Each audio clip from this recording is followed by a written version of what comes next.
नमस्कार दोस्तों, stock market studies में फिर से एक बार आपको बहुत-बहुत स्वागत है। तो आज मैं फिर से आपके सामने कुछ इंपॉर्टेंट कंपनी का अपडेट शेयर करने वाला हूँ, तो वीडियो को पूरा लास्ट तक देखिएगा और अभी तक अपने चैनल को सब्सक्राइब नहीं किया तो जरूर कर लीजिएगा। कंटिन्यूअसली इन्फॉर्मेशन और अपडेट्स पाने के लिए चैनल के ऊपर बने रहिएगा। तो चलो देख लेते हैं कौन सा कंपनी है इस वीडियो के अंदर। फर्स्ट जो कंपनी है जिसके बारे में चर्चा करूँ उसका नाम है एफएल इंडिया लिमिटेड।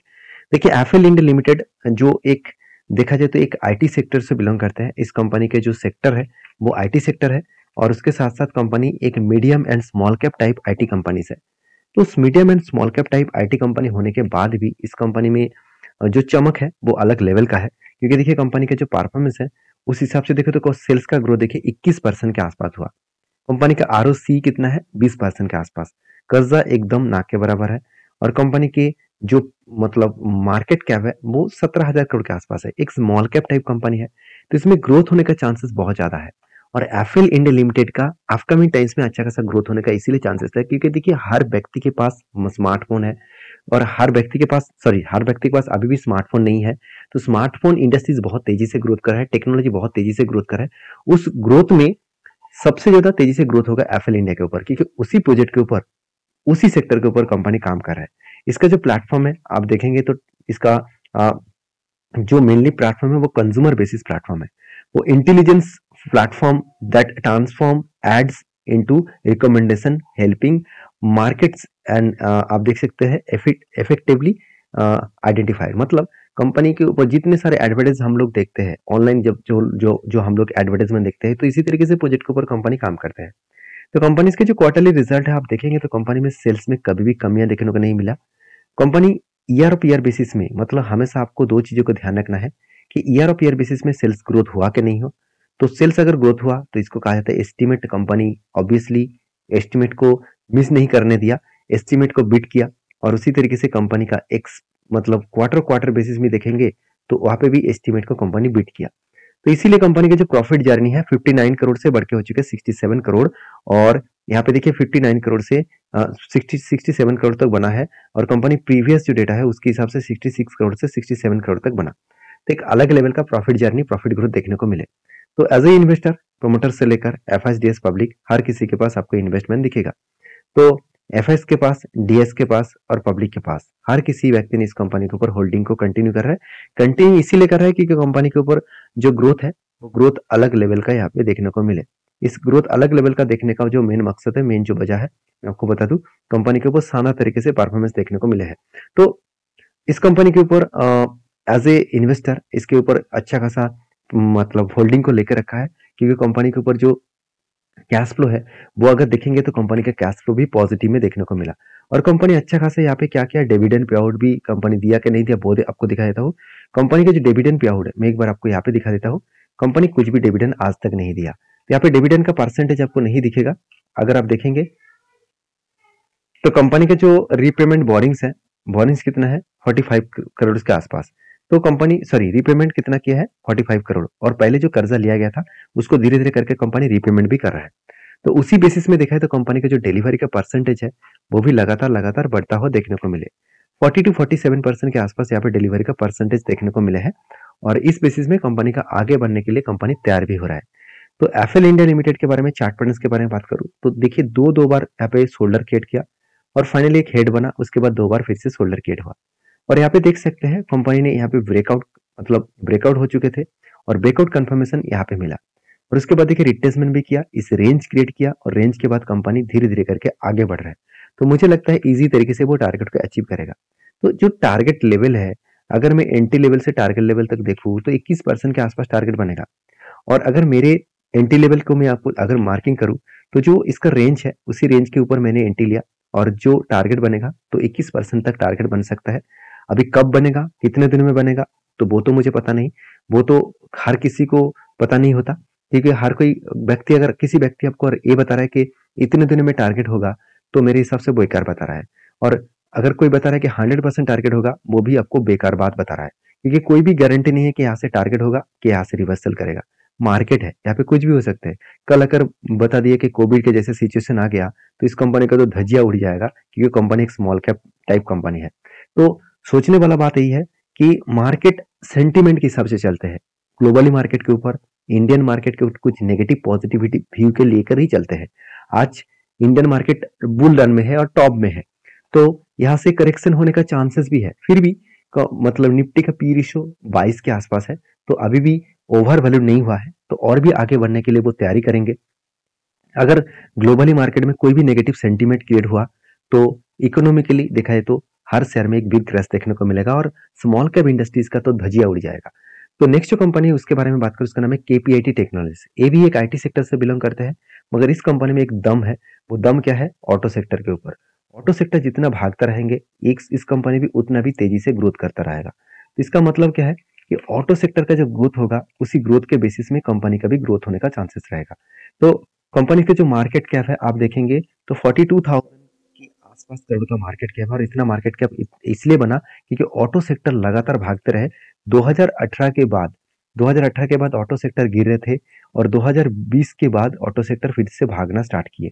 और सेम टू सेम अगर केपीआईटी को भी देखेंगे तो 2018 के बाद शेयर में करेक्शन हुआ था, 2020 के बाद ही भागना स्टार्ट हुआ।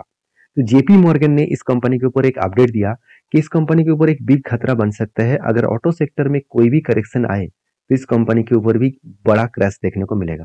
ये बात सच भी है क्योंकि कंपनी सिर्फ ऑटो सेक्टर के ऊपर ही डिपेंडेंट है। तो इस कंपनी को डाइवर्सिफिकेशन करना चाहिए था बिजनेस को।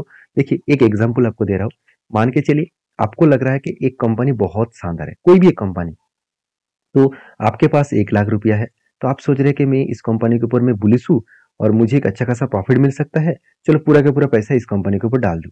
और कंपनी मान के चलिए जब आपने पैसा डाला तब इस कंपनी का प्राइस था 300 और 300 से कंपनी 700 तक चला गया, तो आप कहेंगे मेरा पैसा तो डबल हो गया, तो मैं इस कंपनी के ऊपर 4-5 गुना जब तक ना हो तब तक मैं प्रॉफिट बुकिंग नहीं करूंगा। तो 5 गुना होने के लिए आप इंतजार करेंगे। तो 5 गुना होने के लिए जब इंतजार करेंगे तो इस कंपनी के ऊपर 5 गुना होने से पहले ही मान के चलिए कुछ नेगेटिव सेंटीमेंट क्रिएट हुआ कंपनी के ऊपर और बिग क्रैश देखने को मिला। तो 300 रुपीज जो इसका आपका एंट्री लेवल था, आज कंपनी 150 में चल रहा है, तो उल्टा आपका आपका 50% लॉसेस में चल रहा है आपका फंड। तो कहने का मतलब है कि एक कंपनी के ऊपर आपने पूरा डिसीजन लिया। अगर अपनी कंपनी को डाइवर्सिफिकेशन करके रखे थे तो आपको एक कंपनी में 50% का लॉस तो था, मगर आपका कितना लॉस होता? 1 लाख रुपए में 50% का लॉस का मतलब है 50,000 लॉस, मतलब 50,000 लॉस। तो सोचिए इस कंपनी के ऊपर अगर 5% आपने निवेश किया होता तो 5% में आपको लॉस कितना होता? मिनिमम लॉस होता, और जो आपको तकलीफ भी नहीं होता कि मुझे इतना लॉस हुआ है।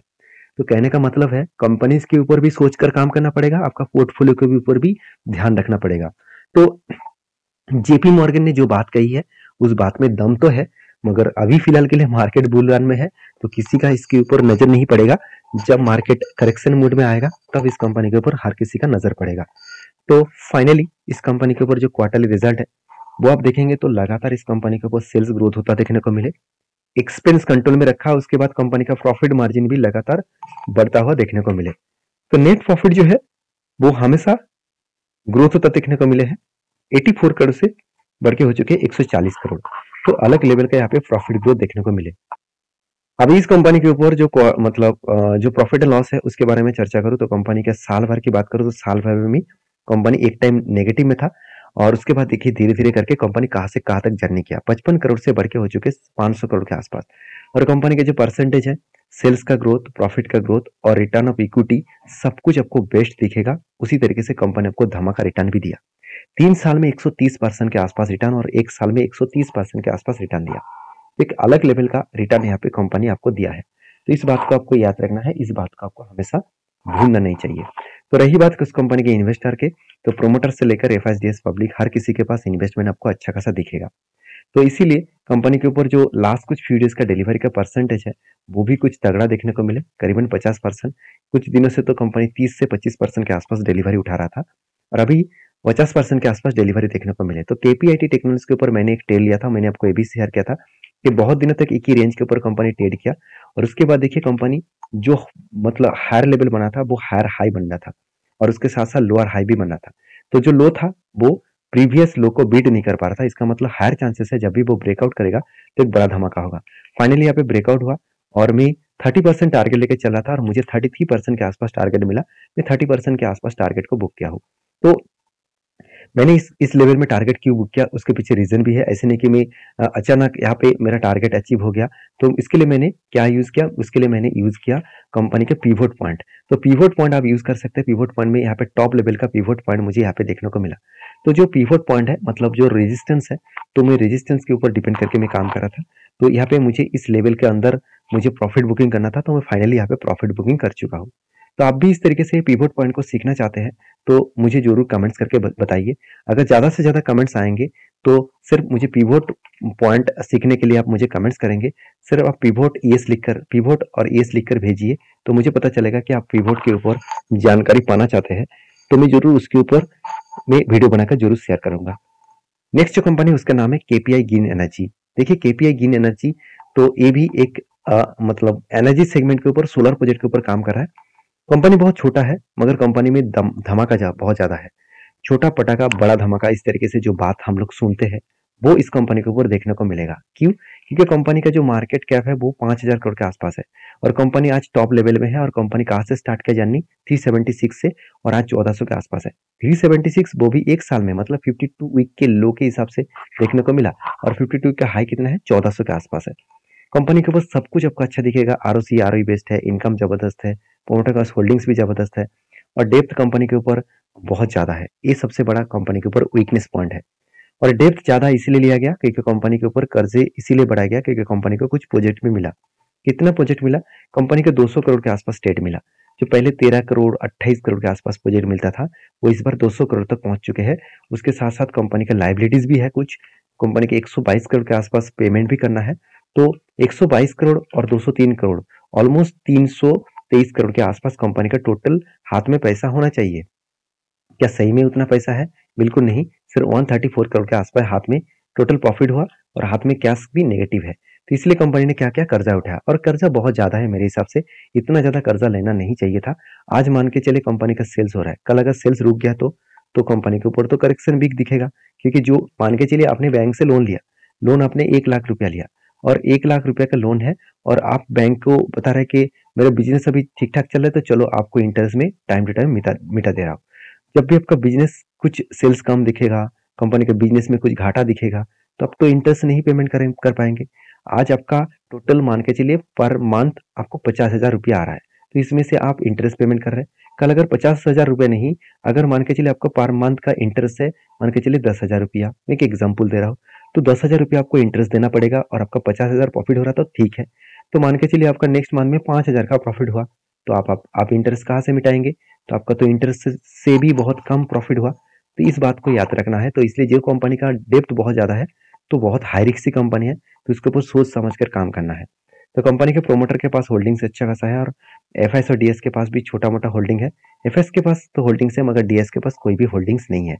पब्लिक के पास ज्यादा होल्डिंग्स देखने को मिलेगा। और इस कंपनी के टेक्निकली चार्ट पैटर्न्स के बारे में बात करूं तो मैंने एक एनटी बना था, वो एनटी मैंने कुछ इस तरीके से मेंशन किया था कि कप विद हैंड पैटर्न्स बना, फाइनली ब्रेकआउट हुआ, टारगेट को भी अचीव किया। मगर यहाँ पे मैं कुछ एनटी जो था वो एनटी एक्चुअली नहीं ले पाया, क्योंकि ब्रेकआउट हुआ था, मुझे ब्रेकआउट कंफर्मेशन मिला था, मगर यहाँ पे रिट्रेसमेंट नहीं किया, तो मैंने एंट्री नहीं लिया। क्योंकि यहाँ से अगर टारगेट तक लूँ तो मुझे कुछ टारगेट, छोटा मोटा टारगेट मिलता। एटलीस्ट मुझे इस जगह से अगर एंट्री लेता तो सिर्फ 8% के आसपास टारगेट मिलता, तो इसलिए मैंने एंट्री नहीं लिया। और यहाँ पे जिस तरीके से करेक्शन होने के बाद, रिटेस्ट करने के बाद यहाँ पे एक ब्रेकआउट हुआ, तो इसके ऊपर कुछ क्वांटिटी यहाँ पे ट्रेड जरूर कंटिन्यू भी करूंगा, क्योंकि यहाँ पे एक अलग लेवल का ब्रेकआउट देखने को मिले और हाई वॉल्यूम के साथ ब्रेकआउट देखने को मिले हैं। तो यहाँ से एक जर्नी होने का पॉसिबिलिटी है। बाकी आपके क्या राय है जरूर कमेंट्स करना। क्योंकि केपीआई ग्रीन एनर्जी के ऊपर अगर मैं पिवोट पॉइंट के बारे में चर्चा करूं तो मैं एक बार आपको बता ही देता हूं। केपीआई में लाइव आपको दिखा रहा हूं, केपीआई ग्रीन। तो केपीआई ग्रीन एनर्जी के ऊपर आप चार्ट पैटर्न को ओपन करिए। उसके बाद यहाँ पे आपको मतलब जो पिवोट रेंज है उसको ऑन करना है। देखिए पिवोट रेंज बता रहा है कि जो नेक्स्ट पिवोट रेंज है वो करीबन 1600 के आसपास है, तो सॉरी 1550 के आसपास है। तो इस लेवल तक मैं जरूर कंटिन्यू करूंगा, 1500 मतलब 1560 के आसपास। तो यहाँ पे मैं मार्किंग करके रख दे रहा हूँ। 1560 कहाँ तक है? हाँ चलो यहाँ तक है, तो 1560 कुछ इस लेवल तक है। तो इस लेवल तक मैं मार्किंग करके रखा हूँ। तो यहाँ तक मेरा टारगेट रहेगा। तो टारगेट होगा कि नहीं होगा वो तो आपको बाद में ही पता चलेगा। तो बाकी इस कंपनी के ऊपर आपको कुछ सीखने को मिले तो जरूर लाइक करना। नेक्स्ट जो कंपनी है उसके बारे में चर्चा करें, उसका नाम है कोचिन शिपयार्ड लिमिटेड, जिसके ऊपर आपको डेट मेंशन कर चुके हैं कंपनी। स्प्लिट देने का डेट आ चुके हैं। 10 जनवरी में आपको स्प्लिट मिलेगा और हर एक के बदले आपको 2 शेयर मिलेगा। तो ये था कुछ कंपनीज का अपडेट। वीडियो में अगर जानकारी अच्छा मिले तो प्लीज लाइक करना, दोस्तों के साथ भी शेयर करना। मिलते हैं नेक्स्ट वीडियो में, तब तक के लिए धन्यवाद।